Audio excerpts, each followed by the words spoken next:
Welcome to this edition of Backstage Pass with Lia Chang. I'm your host, Lia Chang. Today, I'm at 59E59 Theaters with Alex Lin, whose new play, Lao Wong, is currently in production through December 14th. It stars Wai Ching Ho, Cindy Chung, Amy Kuhn, John Norman Schneider, and Dice Suji. And Alex has taken the time to sit down with me. I'm such a fan of her work, and I'm so grateful. Well, congratulations on the first, is it a world premiere of Lao Wong? This is the world premiere, and I guess it would also ostensibly be the New York premiere as well. It's also my debut. This is my debut. How did you make the pivot from acting to writing? So Lia knows a little bit about this because she was in a Zoom reading of the second play I'd written ever during COVID. You know, I find that so amazing. Thank you. Because it was women over 100 years. Yeah, a family of women over 100 years. And the voices were so unique and at the same time real. Thank you. Thank you. Yes, and Lia was amazing. That play was called Bad Chinese Daughter. Like I said, it was the second play I'd ever written. And it was during COVID, I actually started writing. So I was in a show at Actors Theater Louisville. We had like one performance of the Humana Festival. Everything got shuttered. I went back home to live with my parents. And so it was a really confusing, weird time for everybody, right? And I took the opportunity to use this abundance of free time that I had to explore something I'd never explored before, which was writing, actually generating art and generating plays in that way. So yeah, it was literally because of COVID. Even though, so that's 2019, but you have a slew of writing awards and commissions. So what did that feel like for you in the transition, but actually in a better seat of power? Yeah, I mean, absolutely, for sure. And agency. Yes, completely. I don't think it's a secret that when you are generative in that way, you do have a greater degree of agency over your art because you're the one writing it down, right? You're the one creating it. So what it personally felt like for me to have that, I guess, like acceleration in my career in that way, it almost didn't really feel real until 2023. Okay. Because everything was online. So I was kind of looking at my computer, reading these emails. And people. Yeah. People on your computer in the Zoom readings. Right, exactly. And so there was connection in that way and recognition in that way. And obviously I got all the emails and all the, so everything was happening on a screen. So I was able to be happy and appreciative of it, but I don't think it felt real until we all started coming back together in person in 2023. And I think it actually, the moment I remember it really hitting me was when I went to the office where my representation is for the first time. I went to the Chrysler building and I went all the way up in the elevator and I just saw the doors open and I saw the name of the company that I'm represented at. And I was just like, oh. Did you cry? A little bit. I was like, I can't believe I did that actually, because obviously, you sign with an agency, you sign the paperwork, you're working with them, you're talking to them pretty often, but the reality didn't hit me until I actually saw it in front of my face. So it was a journey in a lot of ways, for sure. Yeah. So let's talk about how you developed Lao Wong. Yeah. What was your inspiration as we sit on the set of the play? Oh my God! By Wilson Chin. Yes, by Wilson Chin. Shout out to Wilson. Killed it.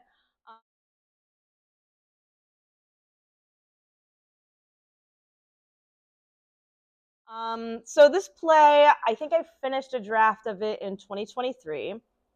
And the inspiration was actually after we did that Zoom reading of Bad Chinese Daughter, I remember just being so mesmerized by Wai and her performance in a role that in that play is relatively very, very small and just not a lot of page time, Right. So I was really blown away by that. And I just sort of had this moment where I thought, oh, I have to write something substantial for her. I'd done a lot of like Shakespeare adaptation work by 2023, so I knew I wanted to do a Lear.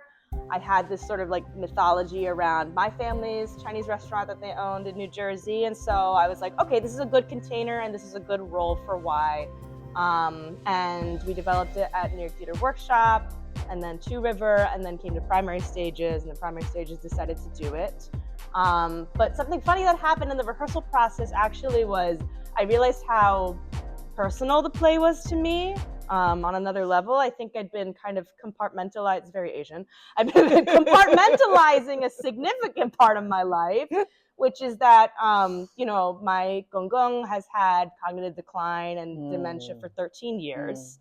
And actually doing the play and being in the room with it and seeing it come to life helped me confront that and also apply that during significant rewrites during the rehearsal process and previews that we had. From primary stages, upcoming production, Lao Wong, A Chinatown King Lear. Please welcome to the stage playwright Alex Lin and director Joshua Brody.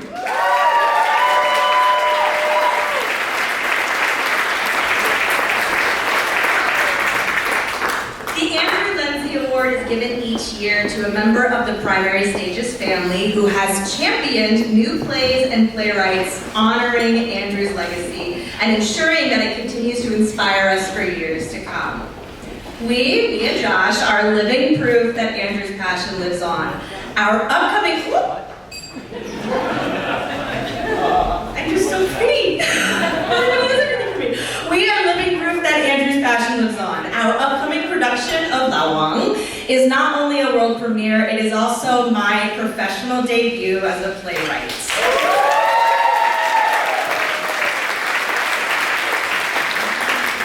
We began rehearsals earlier this month, but the journey of Lao Wong started long before. We were fortunate to develop the play last year in the inaugural LIFT Lab, where we had dedicated time and space to dive deep into the work with actors and the primary stages team.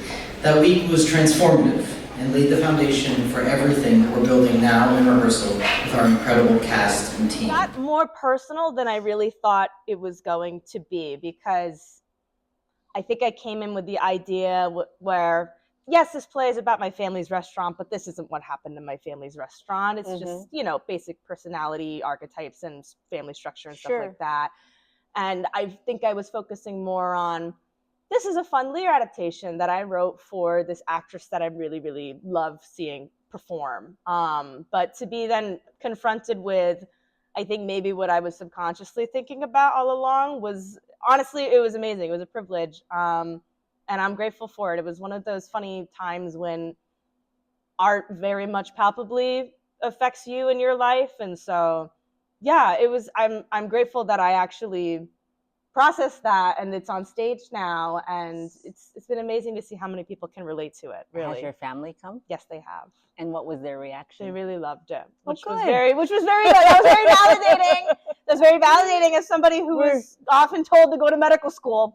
So, aren't you glad I'm not a doctor? I'd probably accidentally kill somebody by now. Oh I like to keep things a little bit of a mystery for them, so there's never really a one-to-one sort of person. Right. Maybe there is in my mind, but I change enough and I mold enough and I shift enough things with the characters, I think, that they can't immediately totally identify who exactly it is. Right. But they can identify certain stories or certain things that the characters say for sure. So as you were working on the play, and actually now from page to stage, how has that affected your relationship with your gong?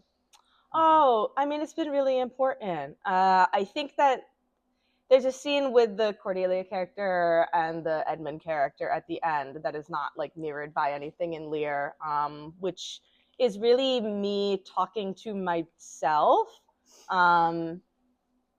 And this repeated phrase of like, you still have time. I think I wanted to say that out loud and also say it to myself, because I'm sure many people can relate to this if they have a loved one suffering with dementia. It's really hard. Yeah, my grandmother had dementia. Yeah, it's incredibly hard at the end stages to see them like that. It's devastating. Yeah, and I want to just voice it. It can be uncomfortable. I know for a long time I wanted to pretend it wasn't really happening. So I didn't really acknowledge it. And then I wasn't intentional about the time that I spent with my gong. Like, I would be there, but I wasn't really facing the fact that this disease is happening to him and is progressing and getting worse and worse, and eventually he will pass away. Right. So I think actually doing this play helped me unblock that a lot. And I remember. And where does he live? He lives in New Jersey. Okay, there you He go. lives in New So Jersey. Close enough very for you close. to see. All of us are very, very close to each other. We basically live in the same town in New Jersey. My grandparents are a walk away from my parents' Oh my house. God, that's amazing. So I would go and visit, but again, I wasn't intentional about the visit. And so, you know, after the first preview, I sort of said to myself, I'm going to go and be very intentional about the visit, actually process this. And I did. And it was really good for me. And during Thanksgiving, seeing them too, I was more intentional. And I think it's actually helping me a lot to face the feeling, as opposed to, you know, pretending I don't feel it. Well, and to grow. Yeah. As a person. Yeah, completely. Just your heart. It's funny how plays can do that. And it's funny how a play that I wrote is doing that to myself, because I tend to view playwriting as fun time for me. Yeah. Fun time? Yeah, I'm like, oh, I'm having a good time. I'm like being creative. I'm like making art, and then we get to have fun in the rehearsal room and, you know, stuff like that. But it really is one of those instances where something I wrote made me a better person. Okay. Yeah. So now we shift gears into Chinese Republicans, which is coming in February so at crazy. the Roundabouts, Lower Pels Theater, directed by my very special friend Chơi. Now, I read that you actually credit him as a mentor. Yes, I mean 100%. 100%. I don't think my career would be anywhere near where it is right now without Chay's guidance and support. I really mean that. He was the first person to really give credence on another level to my writing and talk about my writing like it wasn't just a hobby. I mean, you're going to see the satirical farce of the ages. It unintentionally is perhaps one of the most relevant things I've ever written prior to it becoming relevant. I mean, I finished a draft. 2023 was very productive for me, ostensibly. I finished a draft of that in early 2023, and then we just workshopped at a bunch of different places. Okay. Yeah, and it was interesting to see how, you know, as things became more politically fraught in the country, the play actually got better. Kind of got better. Actually, the satire cannot keep up with reality at this point. Well, isn't that why they stopped doing Veep? Yes, because it can't possibly think of anything ridiculous enough. Or people behaving more ridiculous. Yes, completely. But yeah, no, it's a special play to me. It's a very personal play to me. And I wrote it at a time where I felt very, not that I don't still feel this way, but I was much younger than I am now, and at much more of the beginning of my career, as opposed to being like emerged now, where I see the production and the things that go into it and all the logistic stuff, and I hear about budgets and whatever. Right. I wrote this play when I was still just like, oh my God, like, what about this crazy idea? So purely. Similarly wrote Chinese Republicans. I wasn't even, at that point in my career, I wasn't even thinking of like productions or anything like that. I was thinking like, oh, I have to finish this. I have to finish this commission, and I have an idea for it that I'm really riled up about. That was like all I was thinking of. And then something, I don't know, kind of magical happened with it. And we've had such an amazing, amazing, fun journey with developing it. I can't wait for people to see it. It is definitely a crazy satirical comedy and like a huge farce. And something that hasn't been seen before. Yes, like these Asian women being the way that I think Asian women behave and the way that I experience women behaving in my real life. Yeah. But I guess, not really seen on stage. It's so funny because, again, in my real life, this is how most Asian women in my personal circle behave. But it's very rarely seen on stage. So that's very, very exciting to me. And I think the play has grown a lot in terms of depth, too, in exploring the main character and her whole sort of like ethos. Something else I want to talk about is your work as a producer with A24. Oh, okay. I'd like to know what exactly that entails. Sure, yes. So the specifics of that was I worked for an aerospace media company that was a subsidiary of A24. So we got all those perks. But I worked in, this is part of like my tech background. I worked in like the aerospace marketing So industry. is that your day? Is that your? That no, was my actually, day job. that I don't was have a day job anymore. This is my day job now. Lucky me. But yeah, that was my day job for a while. I was working in aerospace media marketing and then specifically tech marketing. And I worked at several different agencies, but I also worked at a couple companies in-house. So what I would do there was a lot of digital content marketing, a lot of stuff with websites or SEO. What does it mean for you to be an Asian American theater maker in this time? Yeah. I mean, it means a lot. I don't know if I could ever really put it into words, but I think about it a lot, especially being lucky enough to have 2 shows going up this season. And just hearing as a debut. As a debut. I mean, come on. It was like double whammy debut. Doubly blessed. Yes, for sure. It makes me very grateful for the people who have helped me along the way and essentially carried me to this point. And it makes me really, I'm just grateful that my family gets to see it because I mean, I joked about this earlier, like you should just be a doctor. I think a lot of that came from a fear of, maybe somebody like me not being able to support myself as an artist because you just don't see it a lot, right? You really don't. And this makes me hopeful that it almost maybe can become mundane. That is what is so special about Lao Wong, in that you have, let's see, it's Cindy, Dice, Amy, and John. You have 5 Asian American actors at the top of their game. Yeah. But it's humanity on stage. Yeah. And that's what I feel is so important for us as creators in that way, right? It should be the norm. Yes. It is. It's our norm. It's our norm. And we're human. Yes. It's so funny to me that it's still almost like a ridiculous discovery in the theater sometimes. What do you want audiences coming to see Lao Wong to come away with? I think I want them to come away with a deeper understanding or curiosity about their own family, and reflection on, even the difficult parts of having a family. Why do you push through it and still choose to love each other anyway? I would love for people to be reflecting on that. For sure. Because like you said, it's humanity on stage. It's the humanity of Asian American people.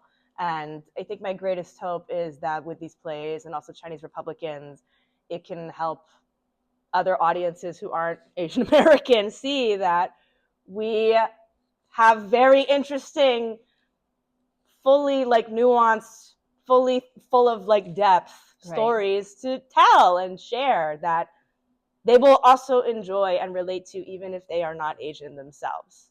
Well, what's great about primary stages and the Roundabout is they have really good outreach programs to the community. I mean, they went through the roof with Yellowface last year, so I know they'll do a good job. Yes, I'm very excited Alex, for it. I appreciate your time. Thank you so much. Thank Congratulations. You, Thank you. It's so nice that I actually get to catch up with you in person. Yes! And not online. I know. So great. I'm glad we can do that now.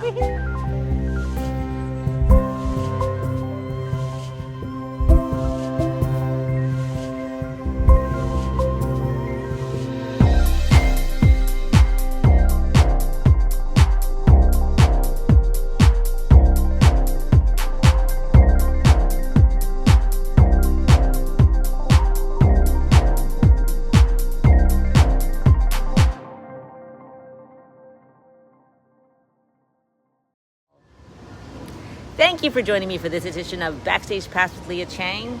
Until next time.